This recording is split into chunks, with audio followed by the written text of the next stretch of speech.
The National Breast Cancer Coalition is a grassroots organization that has dedicated itself to better public policy for diagnosis and treatment of breast cancer. Now, believe me, folks, this is important. The coalition has given us a reasonable deadline. They call it Breast Cancer Deadline 2020. And through this racing series, we're going to support them in every possible way we can.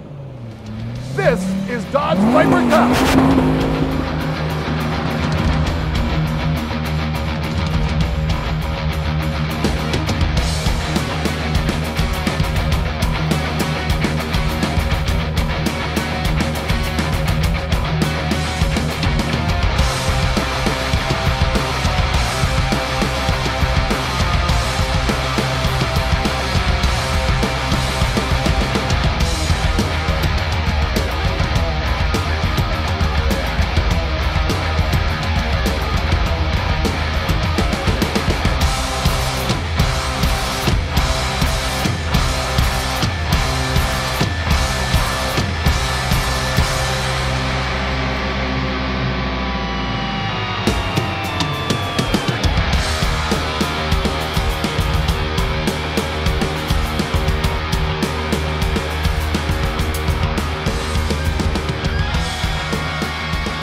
As much as we love our racing, there are things that are far more important, and the National Breast Cancer Coalition is a worthy cause for a disease that strikes way too close to home for so many, myself included.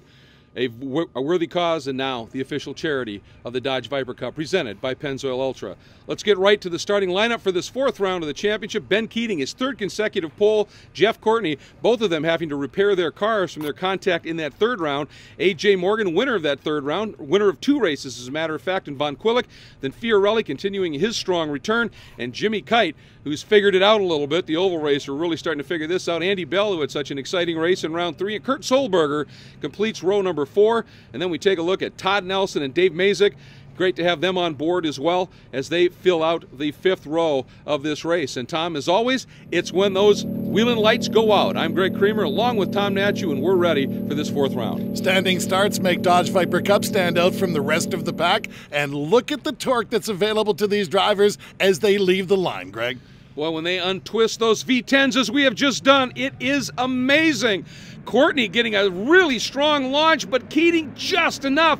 Sort of fades to the left, blocks Courtney a little bit, and should be comfortably able to hang on down into turn 1. Of course, what happens on the exit? Look at Von Quillick trying the outside. Michael Von Quillick, a little optimistic there, especially on A.J. Morgan, but he'll settle into fourth. Meanwhile, Jeff Courtney's strategy has got to be different today. He tried to win the race from second place last race.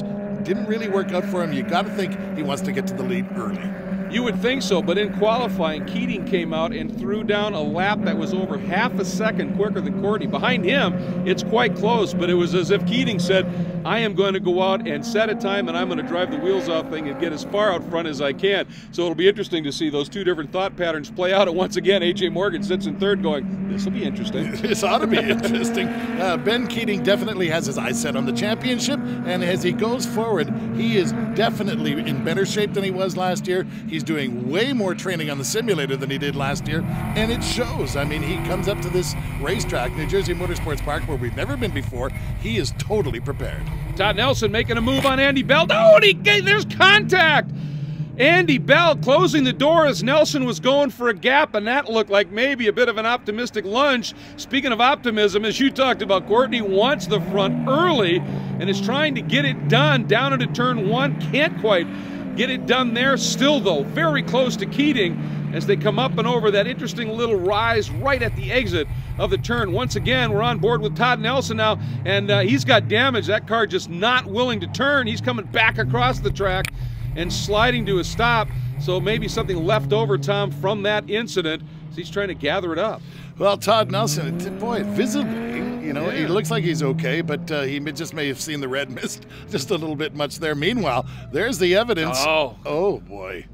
Now that's just not going to work out. That reminds me of those clown cars they used to have in the local parades where they steered from both ends. If you want to effectively break the rear end of a Viper, I guess the best tool to use is another Viper. Well, and he did that, and that's going to, looks like, spell the end of the day to Andy Bell. That is a tough deal after really starting to figure things out, I think, in that third round of the championship. He's now going to be parked. We'll see, of course, whether Todd Nelson has damage, and if he does, if he's able to get it to pit lane and get it fixed. Meanwhile, we're on board with Ben Keating, and he is coming through this last few sequence of corners, come up underneath the bridge, then it's the final turn onto the straight, and I think what's going to greet him is a full course caution because of where Andy Bell's car is parked. Yeah, it's a tough deal for Andy Bell, and there's not much he can do about it. Early on the radio, they said it was going to be a flat toe, but they're definitely going to need a rollback for that car. So Keating leads under yellow from Courtney and Morgan. We'll be back.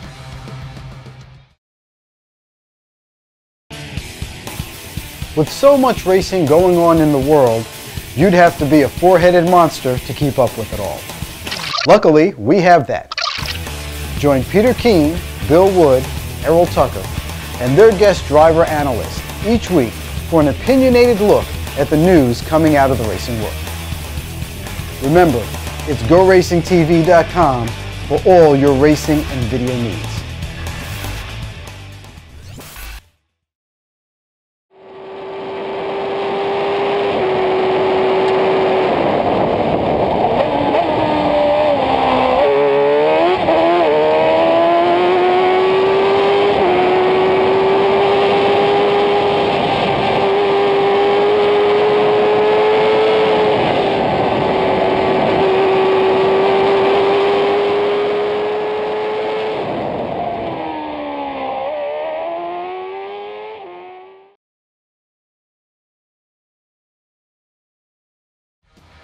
And the full course caution continues here at New Jersey Motorsports Park, Millville, New Jersey, for this fourth round of the Dodge Viper Cup presented by Pennzoil Ultra, as the incident between Todd Nelson and Andy Bell left Andy Bell's car in a questionable spot. Here's another look at it, and as you can see post-contact, there it is. The damage to that right rear corner was immediate, Tom, and that's why he was absolutely not able to move. Yeah, one of the fasteners has let go after that impact with Todd Nelson's car, and we're not exactly sure about the state of Todd Nelson's car. He obviously had some difficulties. Just before the break, we saw him leave the track. That could have been owing to some damage that he has, or it could have been just owing to more optimism on Todd's part. Meanwhile, here's a replay from the onboard of Bell. Watch the hit right there, and I like that. Yeah, of all the gestures he could have come up with, that was probably the most family-friendly. But you can see he saw exactly what happened, and he held up that hand saying, hey, come on. And it was perfect. It's Jersey, so say, what's the matter, you? Huh? Yeah, that's right. It's great to be in Jersey, isn't it? Absolutely. So they continue under the pace car at this point, and here's a look at getting that car hooked up to go on the back of the rollback and that long, lonely ride in. And boy, you hate that when it's first lap, too. Yeah, it's tough. And there's, you know, at first we thought it was going to be a flat toe because the car didn't look that damaged. But how are you going to tow something like that in, which has an attitude of itself, of its own? You know, it looks like one of those clown cars that just doesn't steer properly that you see in the local parade. And holy mackerel, that was a big hit.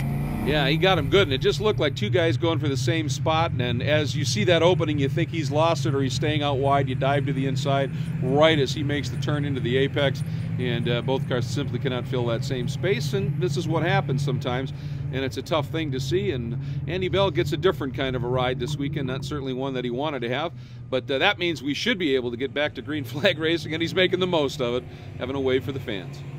Well, Andy Bell has had a ride in a Dodge Viper. Now he's got a ride in the back of a tow truck, and there's nothing wrong with that. They're all new experiences for the freestyle motocross rider. Absolutely. Jimmy Kite, in the meantime, is also in this race. IndyCar driver, also a big standout in USAC. He's starting to get the hang of this, and Jimmy Kite actually outqualified Andy Bell for this race, albeit by a couple of tenths. But these two guys under the Lux Performance banner have been battling all weekend long and making a heck of a lot of fun out of it, too. Yeah, it's about the experience, certainly, and Kite obviously has quite a bit on four wheels and making that pay. Meanwhile, pace car is in, so is Nelson in the back of the field, so maybe he did have some sort of an issue. Meanwhile, we are watching for it. Green flag flies, and Ben Keating leads away, and man, did he time that beautifully. I don't know whether he caught Courtney napping or not, but he gets a huge gap right away and immediately starts to open that lead. And you'll notice on the back of an awful lot of these cars, the National Breast Cancer Cancer Coalition sticker on the car, as you talked about at the top of the show, Tom, is absolutely so crucial in terms of fighting this disease. And as we watch these beautiful cars wind their way through the racetrack, it is very, very important that we fight this disease. And I like the concept that they have put together about a deadline. I've had a personal experience with it. It is a very, very devastating thing, and this is a very special program. Let's hear a little bit more from the president of that coalition. Fran, Breast Cancer Deadline 2020 is very important to us in Dodge Viper Cup. Yes. Now you've had a taste of Dodge Viper Cup. What are your impressions? You know, it was so exciting. It was a lot of fun. And it was great to see people so passionate about what they're doing and really fearless individuals who are passionate about it. And that's really the National Breast Cancer Coalition, too. It's women and men across the country who are fearless and passionate about ending breast cancer. And, you know, our partnership with Dodge and our race to end breast cancer is so important to us, so we're very grateful. It's been 20 years since you beat breast cancer yourself, and you've been involved every step of the way, even being on a president's council. Yes, I have been involved since the beginning of the National Breast Cancer Coalition, 20 years now. I'm a 23-year survivor. I have been very fortunate to work with the White House and Congress, and most fortunate really to work with women and men across the country who are dedicated to ending this disease. I like how she put that in racing terms. It is a race. It's a deadline that's finally been established, and boy, I'll tell you, if we can get that one done, what a victory that will be. It will be fantastic. Fran Visco's had a great time at the track this weekend. She's a real trooper. She has done a lot of things in a very short period of time, every one of them new to her, and it was a pleasure to have her here this weekend. Well, a great cause to be sure. But back to the action here in this fourth round of the Dodge Viper Cup presented by Pennzoil Ultra. We've got another great battle shaping up, and guess who? Von Quillick, Fiorelli, right in that mix again. And they seem to always find each other on the track here. And then you got Solberger, who had that problem in the third round, so it's nice to see him being able to continue. But really, we've got this battle here between, behind those three guys up front, relatively close with Von Quillick, Fiorelli, Solberger, and Jimmy Kite coming on strong. But it's Keating, Courtney, and A.J. Morgan once again on the provisional top of the box.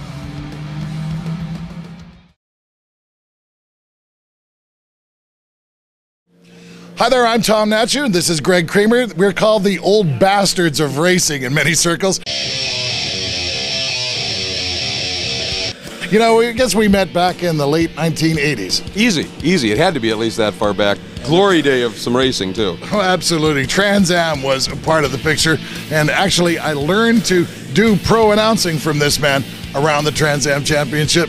Oh, that is a long time ago. A very long time ago, but I'll tell you what, you take a look at Trans Am racing in the early 90s in particular, the names that were running at that time. But the other side of the story was World Challenge was really starting to come alive at that point.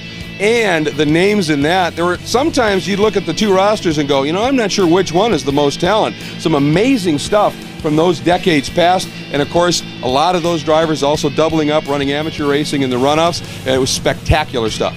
Now, GoRacingTV has got all of that action, Trans Am World Challenge, and even some runoff material, all coming up over the next season. That's going to be something to watch. I know, to be able to relive those 2 decades of motorsports from the Sports Car Club of America's Pro Racing Department, Trans Am World Challenge, and then you include the National Amateur Championships, the runoff, the intense battles that unfolded there. It simply doesn't get any better than that, and it lives again right here on GoRacingTV.com. Because I need to spend more time in front of my computer.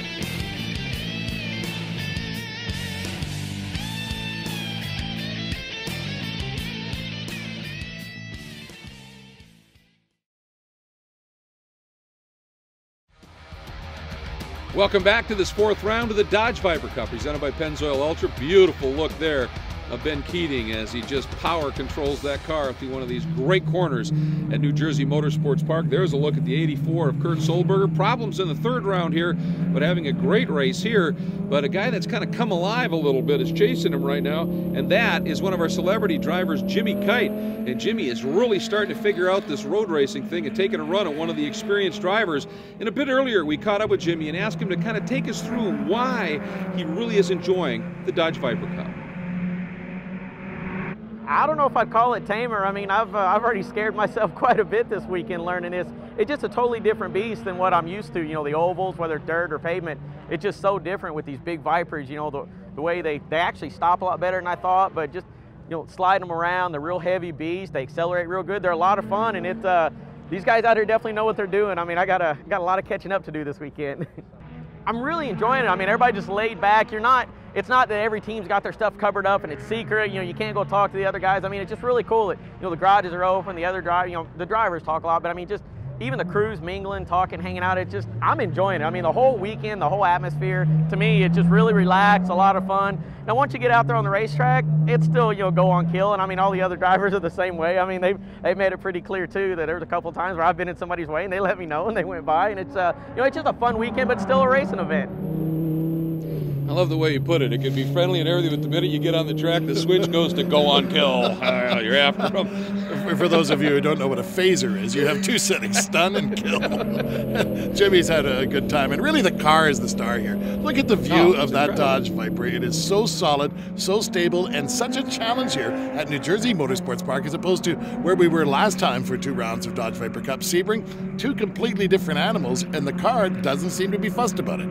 No, and it's well balanced, but it still delivers that immense amount of power and torque that makes it a truly spectacular supercar, and you can see it just absolutely played out here. And meanwhile, Fiorelli is talking about playing it out, really starting to go after Von Quillick here in this battle. Von Quillick is 4th, and Fiorelli, as you're looking back, he is after it in a big way at this point. Mike Von Quillick loves this kind of thing. He loves the competition in Dodge Viper Cup because he knows they're going to race clean and they're going to race hard, and Mike Von Quillick just comes into his own in a situation just like this.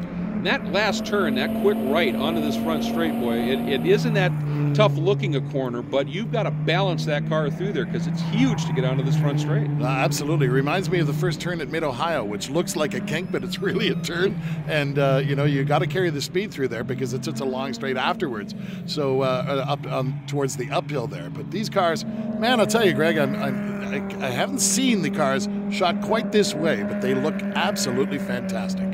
Well, it's in your face. I mean, that's what makes these cars, like the jump right there. You don't see that angle elsewhere. It is absolutely spectacular just to see these cars, the cameras on the ground, the onboards on the ground. So you get that look at Fiorelli in that back end stepping out on throttle, man. You can tell as soon as he gets onto the throttle, those Michelins are very sticky, but not quite sticky enough to hold all of that torque that these big V10s make.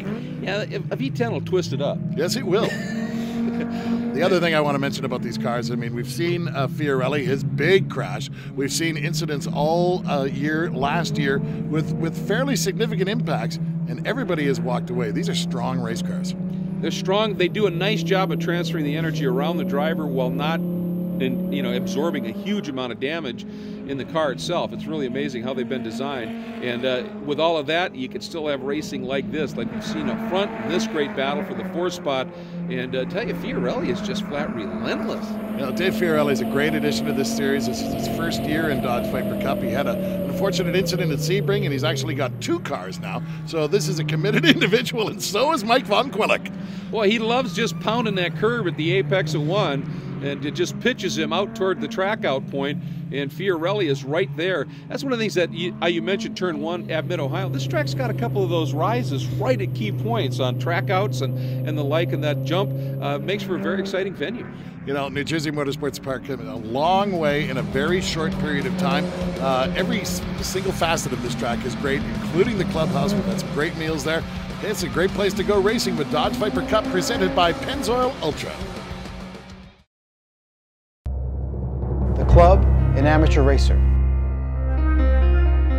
Here at GoRacingTV, we salute you. And we want to give you all the tools and info to compete with the best. Find out how to do it all from your own garage by watching our Club Racer and Autocrosser shows. GoRacingTV.com, supplying all your video racing needs.